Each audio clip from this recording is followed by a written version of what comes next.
like the back of my hand. I felt the earth beneath my feet.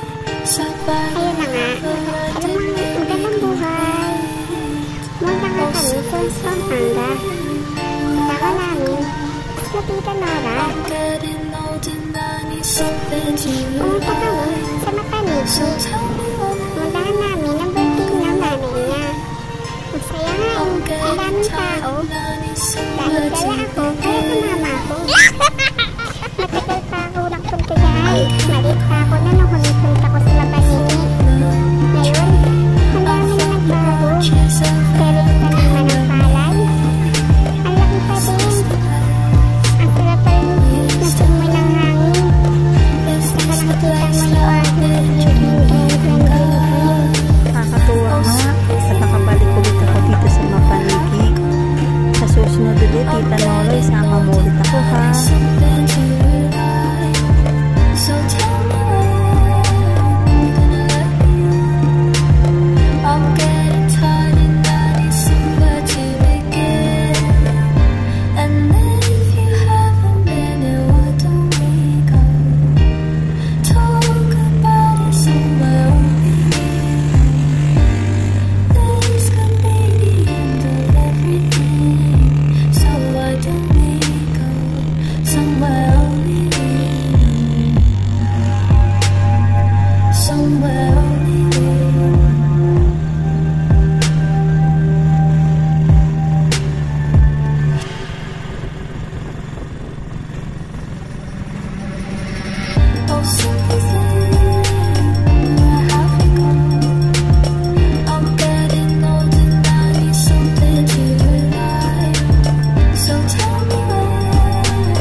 Welcome to Mapaniki. Eto na tayo sa town proper nila.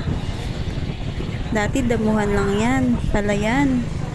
Ngayon may mga bahay na din kahit papaano. Ang laki na talaga ng pinagbago ng Mapaniki. Dati itong kalsada na to, bako-bako. Ngayon, simantado na. Ang galing talaga ng pamahalaan nila. Sa din dito masaya. Kasi marami rin mga tayaan, malapit pa. Saka very accommodating yung mga tao dito sa Pampanga. At saan ka pumunta, masasaya yung mga tao dito. Ito, malapit na tayo sa sementeryo.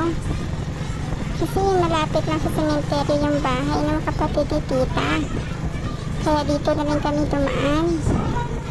Hindi nga ito bahain eh. Tingnan nyo, ilang araw na nag-uulan, pero wala man lang bakas sa binabaha.